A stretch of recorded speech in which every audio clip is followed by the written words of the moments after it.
Welcome to Labor's View. This show is brought to you by the very hard-working members of CWA Local 1081. That's the Communications Workers of America. They are the non-supervisory employees of the Essex County Division of Welfare. I'm David Weiner, president of the local and also host of Labor's View. This evening, our guest is a very hot commodity of late. I'm sure she always was previously, but politically speaking, she's right in the mix of a lot of things that are going on in New Jersey. And her name is Analilia Mejia. Got it right? Close enough. I practiced it. What did you say? Analilia Mejia. No, I can't say it like that. Okay. So, and she's the head of Working Families Alliance. Yes. And welcome to the show. Thank you. Thank you. So we actually met for the first time officially, what, a week or so ago? I think so, at least a couple weeks. Yeah, and that was fun. Yeah, that was great. And then you came out with your big, big show and became a macher, as they say. Not sure what that means, but... It means a big shot. Thank you. I'm half Jewish. Oh, okay. He's all the way Jewish, so we know these things. Okay. So, little background personally. Who are you? I have been a labor activist and advocate since pretty much when my mother became a union member, and it completely transformed our family. The entire trajectory of our family changed when my mother became a lady garment worker. I was able to dream and actually get to attend college, where I studied, amongst other things, the labor movement and public policy. After I completed my studies, I moved to Chicago to be a union organizer, organizing grocery store workers, mostly immigrant workers or first-generation workers, just trying to get a little piece of the American dream. And, I've worked for UFCW, I've worked with... who are they? Nobody knows that. United Food and Commercial Workers, again in Chicago, worked for Unite Here, which represents, textile workers, at the time textile workers, needle trade, and hotel and restaurant employees. And in New Jersey, came back after a while of being away, came back and became the political director of SEIU 32BJ, which is a union that represents security officers, custodians. Don't they represent doormen over in the city? In New York, they represent doormen. What's the president's name? Hector Figueroa. Okay. Hector Figueroa. So worked, did a lot of work in New Jersey advocating for not only the rights of our members, but also engaged in the broader movement. And then this January, I came on as the executive director of the New Jersey Working Families Alliance. Which has been around for a little while. It's been around for a little while, yes. 99, I think. So in New Jersey, it actually came to be in 2007, 2008. Oh. Okay. But it has actually been around much longer than that. Right, the organization. The organization started in New York, the Working Families Organization. In New York, there's also the New Jersey, the Working Families Party. We exist in other states in Oregon, Connecticut, et cetera. In New Jersey, we're the New Jersey Working Families And you're basically Alliance. a progressive organization taking on progressive, our motto liberal issues. Our motto is taking back New Jersey for the 99%. Right, so we advocate. That says it all. Right. That says it all.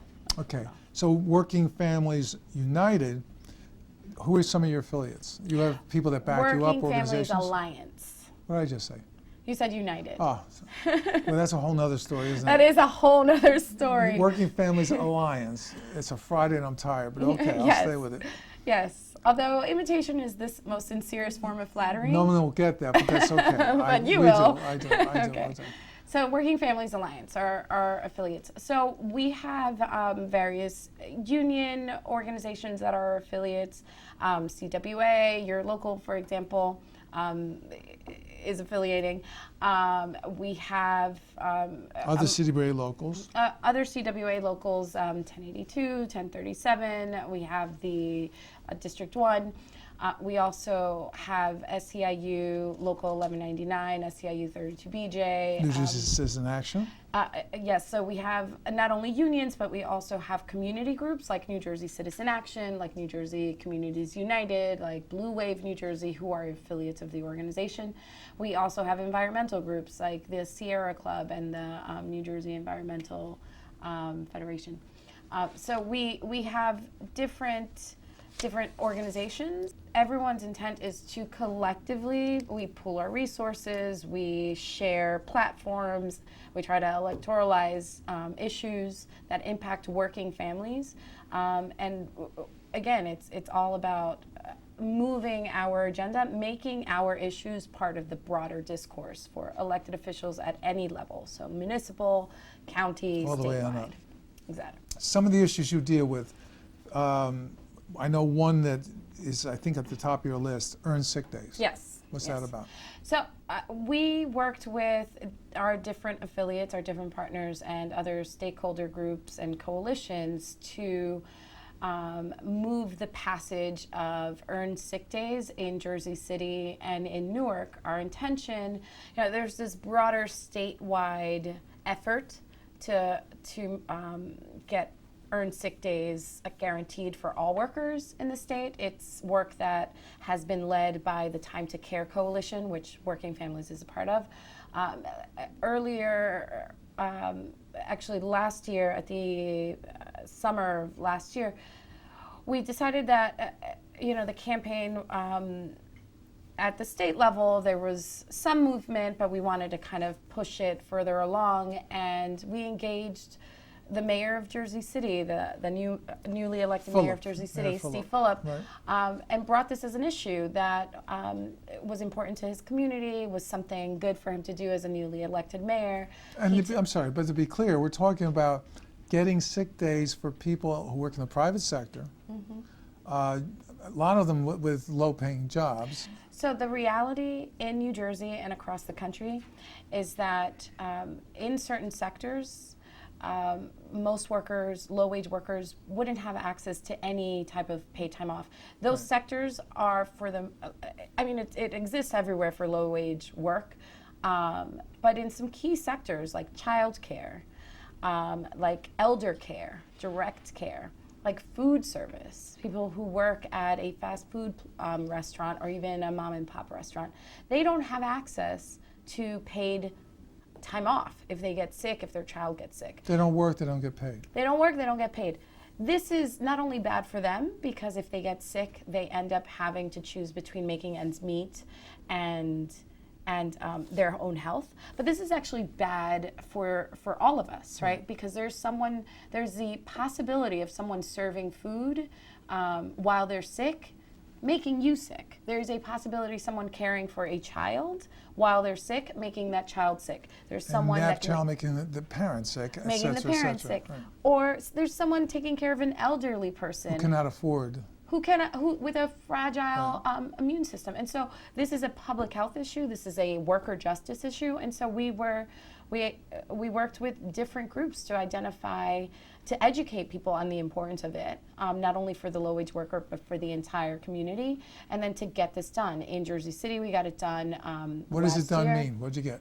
So we got an ordinance in Jersey City where workers that meet a certain threshold, so 10 or more employees, guaranteed paid sick days. That's in Jersey City. In Jersey City. What about Newark? In Newark, every worker has access to paid time off.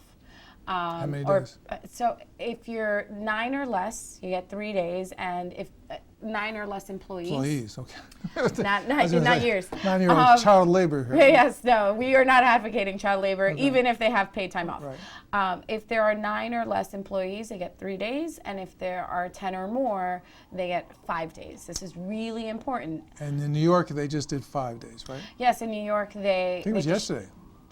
Yeah, so it's effective April. It was there was a push. What's interesting is that in New York there was a push for the passage of this ordinance during the mayoral race, and it was the defining issue. that actually many say and point to this was one of the key issues that helped Bill de Blasio get elected and hurt Quinn because of their stance on Councilwoman who was Quinn. supposed to win. Yeah, she was slated to win. Quinn was supposed to win. Quinn was supposed to win, but her position on paid sick wasn't the best, and it mattered. I think his son's fro helped a lot. I mean, that kid was really Yeah, his children were like, yes, having gorgeous children may have played a part as well. Right. He looks cool. But I like but the issues and the substance, I'm sure, was important. And then you got clean air and water, Mm-hmm. equal rights in terms of diversity. Yes. And both in terms of, I assume, sex as well as ethnicity and or race, right? And our broader issue is that it's really about promoting justice for everyone, right? Equality, justice, access, fairness for everyone. So we get involved in ensuring an independent judiciary. We get involved in protecting the public trust. It's why we're involved in what's going on in the Port Authority. We get involved in advocating for the rights of workers. We get involved in advocating for the health of New Jerseyans. And bottom line, regular people that don't have access to high-priced lobbyists or advocate or power brokers, Which is the 99%. the 99%. Right. We need a voice. We need an organized way to promote and amplify our issues. And that 99% that don't have it and the one that do, we're talking about an issue it's pretty well known, pay to play, basically. With these super PACs that the Supreme Court allowed to occur, so they can just give as much money as they want and circumvent any kind of... And subvert democracy. Right, like the Koch brothers, yes, who are polluting our planet, and recently with spills, right? And they're just basically flat out saying, we're going to put our Republican right-wing candidates in and just buy the elections. Yeah, their strategy is to attempt to take over, hijack democracy, pour in, control the airwaves, pour in their resources, and try to just force their interest onto us, the 99%. Our objective is to ensure. Stop them. Is to stop them. In case people don't know who the Koch brothers are, they inherited their wealth from their father. And as I understand, it was primarily in the energy field with oil and coal. So since most of our electricity comes from coal and we're trying to move into more sustainable, like wind and solar, they're fighting these methods because they would cost them money, although both of them are in their late 60s, I think. There's three brothers, actually. One doesn't really get much play. One may be a Democrat? No, I'm not sure. No, I'm sure not. I'm kidding. I'm sure not. But I think they're amongst the 10 richest people in the world. The two brothers alone are worth, like, I think, 20 billion, 21. They're like the Waltons. Yeah, and they have no problem. Right now I read somewhere that they were spending, I think it was like 30 million or 40 million on congressional races, where, by the way, $1 million or $2 million can completely dominate a race, where the total expenditure may be $2 million. They're dropping 30 million in all these different races in this effort to subvert democracy, to make money trump people. Was that recent election, was that Florida or Texas, where the Republican just barely won? Florida. It was Florida, wasn't it, Jerry? Yeah. I'm not sure. I think they threw some money in at the last minute and went after her, the Democratic opponent, about Obamacare. And I think it was 46 to 43. Otherwise, she probably would have taken it. But that's a bad precedent for people such as we who are progressives, because we're concerned that they can jump into all these races and perhaps take over control of the Senate. And if you combine that with control of the House, Then that's it. Our voices are extinguished. right? The president, at least as long as he's in, has the Senate to back him up, but the House is no to everything. And this is bad for regular people. Why is it bad? Why should anybody else out there care? Because the reality is that the self-interest of industry or business, the interest is to make money, right? Unchecked, it will, not to sound too much like, communist. Sound like But where's the May Day right there? I know. I was like, not to. That was However, a gift from one of my former directors. the reality is that capitalism, when left unchecked, will absolutely turn human beings. I mean, we're grist for the grist mill, right? Its interest isn't in preserving our humanity or preserving our families or ensuring that we have clean water to drink. It's about making money. And so it's our responsibility to advocate for our families, our communities, our environment. And that's part of what we do. So, this isn't an accusation against the very rich being rich. But this is an accusation and saying very clearly it is wrong for individuals to use their resources to oppress and shut down the rest of us just to make a profit, right? It's inhumane. And very often destroy, in the case of the Koch brothers, destroy the environment in the process. Yes. Or in the case of the Waltons with Walmart, the family that owns that, and they're each worth like 25 billion apiece. One killed himself in an experimental airplane. I think it was John. But these are people that don't pay their people enough, or they give them too few hours so that they end up going on food stamps and getting public assistance, which all we taxpayers, as they are taxpayers as well, but we all pay for. And I think we subsidize about 40% of Walmart's. It's incredible. So when like I said, I started out as an organizer with the United Food and Commercial Workers. We did a lot of work with Walmart employees that were trying to form a union. This is actually before the Wake Up Walmart campaign. And, some of these workers in their paychecks were getting information on how to apply for public aid. It's amazing. The employers were very clear that they were paying people poverty wages. And again, this is really about, what is more important, right? A family being able to sustain themselves, a worker being able to work with dignity, being able to support their family, be able to express their full humanity. Or is a profit so important that someone should toil for 40, 80 hours, 2-3 jobs, and still not be able to afford to feed and clothe and house themselves? And it's so and their myopic, family. isn't it? Because what they do is they tear apart the sociological fabric of the society. You have so many people where the kids don't excel in school because they don't have the resources at home. The parents are, if they're they're working 2-3 jobs, so they're the supervision. They don't have so many things. Yet, when we'll segue into the governor and your great battle with the chairman of the Port Authority. We picketed Christie's house. A bunch of us did. It was freezing too. I hate the cold, but anyway, we're picketing his house and never got near it. Before that, we picketed the guy from Verizon, the CEO of Verizon, because he was mistreating the union employees who are, some of whom are represented by, I think it's the IBW, and I noticed the homes. It's a big house. I mean, my entire house could fit in his garage. But I know it's kind of like tacky. It's a new kind of design. It's not even cool. It's not even those McMansions. Yeah, Yeah. I noticed these nice little kids I see little teenagers and stuff, and who have really no clue in there. But what they don't realize is you can run, but you can't hide. As I think Ali said that. I'm not sure. But once that you leave, you're going to go into the general society, and if things get so out of control, Yes. I mean, the case in point.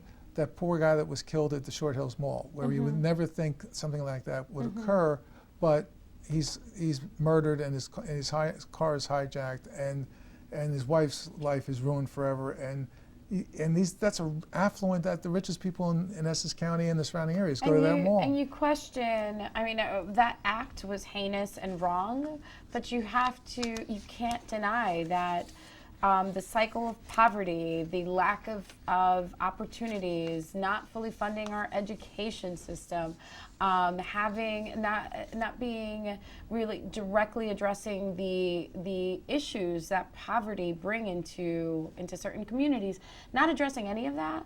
Like you could build as many gated communities as you'd like, as you say, but you can't escape the consequence of leaving 99% of the population bereft of choices and options and a way to really grow and survive. You need. Why? I'm sorry, but why? I have some theories. I've read a lot of stuff, but why do people vote against their? I just noted because I read it the other day. I think I saw online, Facebook. I live on Facebook. Like the 5 poorest states in the nation are all Republican-led, and all have a right to work with no unions. I mean, and they keep voting for these people that are against. They oppose Medicaid. They oppose Obamacare, expanding. They vote against their own self-interest. It's just like. If you look at the example of the workers who are trying to organize with the UAW in the South, right, and the messaging. Right. And the messaging that was coming out in that campaign. I think what often happens, and this is, the myth of the liberal media, but when you have those in power controlling the message and the medium through which that message gets out, and they're saying, no, really, this is your self-interest, this person represents your self-interest, and this is how you should vote, right? And they skew that message.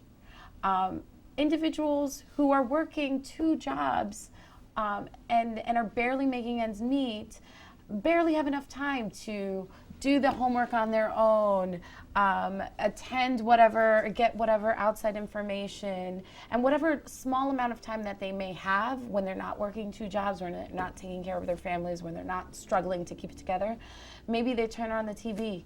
Maybe they try to read, whatever newspaper. If those mediums are controlled by those that are benefit from status quo, such as Fox, they can't. I mean, it's. Let's go someplace. Sorry. No, that's cool. No, we this is the foundation for where you are. Not you're in a lot of places, but where the thing you're coming out most famous for with the general population now. I don't know if I'm famous. Yeah, don't worry, it doesn't last long. But, 15 minutes. Really? I'm on 14. Let's go. Okay. The Port Authority of New York and New Jersey. Yes. It's been in the news all the time. Yes. If you watch NBC incessantly, as do I, then you really know a lot about it. Yes. You watch Fox, you don't. It doesn't exist. It doesn't exist. Tell us what's going on. It's one of these scandals, so to speak, with Governor Christie that first started a number of other scandals and some subsets, and you're really kind of involved in one of those subsets. So give us a encapsulation of what happened and what. So the Port Authority of New York and New Jersey, it seems, and this is historical, right, has been used certainly by this governor and perhaps by others as kind of like this piggy bank slush fund, this place where they could approve projects, where cronies of whatever administration are able to get appointments, get contracts, etc. And they run let's make it clear, the bridges and the airports. They run the bridges, they run the airports, they run the ports. I mean, this is very vital to New Jersey. I think it's $8 billion or something. Huge. It's bigger huge. Than many states' entire Yes. budgets. The amount of money and the budget, it's huge. The impact that it has an impact on all of us. If you pay $15 to go over the bridge. Yes, if you pay $15 to go over the bridge, if you've ever flown into an airport, I mean, if you're driving on some of these highways, you are impacted by the decisions made by the Port Authority, right? They're our New Jersey appointees. It's a bi-state agency. Each governor of each state appoints people for this commission, and they have a chairman, they have an executive director. Our appointees are responsible and beholden to the public interest of New Jerseyans. Theoretically. Yes, theoretically and on paper, right? So they are beholden to us. They have a huge budget. They impact our daily lives. So what we started, Bridgegate kind of opened the floodgates. We knew something was wrong. I mean, many advocates have been saying Chris Christie's a bully. His administration treats people unfairly.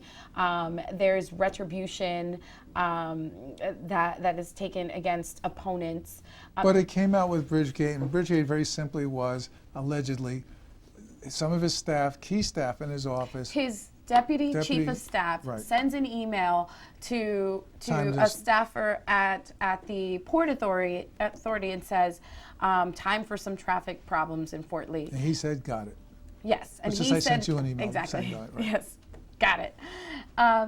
So there's clearly this connection between someone that is very high up in the Christie administration with someone very high up in the Port Authority. Running out of time. Get to Sampson. Okay. I can't believe I'm running out of time. I told you it would go fast. That's incredible. So we started looking at what was going on. Bridgegate kind of opened it all up, and what we started to see is that the chairman of the Port Authority, a Chris Christie appointee, in multiple instances. His name is? His name is David Sampson. Chairman Sampson, in multiple instances, took votes or influenced votes in a way that actually that benefited clients of his private law firm. Right, Sampson and Wolf, or Wolf and Sampson. Wolf goes first, okay. Yes. And so you have this individual making decisions with public money. And voting on. Decisions with public money that benefited his private clients. At a very minimum, it's clearly to us, there was, the definition of conflict of interest laws say you can't make decisions or impact something that has a financial benefit to yourself or your associates. Furthermore, there can't even be the appearance of impropriety. Right. So you can't even look like you're doing it, much less doing it. So what did you do about it? Your organization? Our organization filed an ethics complaint where we detailed at least 4 instances in which we saw he was in violation of those conflict of interest laws. So when he votes to approve a $256 million renovation project in Harrison, that benefits 2 of his clients, we think that's a conflict of interest. When he votes to lower the rent for one of his clients from $900,000 to $1, that's a conflict of interest. Which was New Jersey Transit. Yes. Right. When he recused himself correctly, but he still speaks in support of the Port Authority taking on the Atlantic City airport from one of his clients, that's a conflict of interest. And so in all of those instances, he should have walked out of the room, he should have recused himself, he shouldn't have participated. Which, by the way, because we got 1 minute left, when were you in Jersey City? Day before yesterday? Yes. Yeah, Wednesday, right? Yes, Wednesday. And you picketed the Port Authority's building in Jersey City. And all of a sudden, he's following the...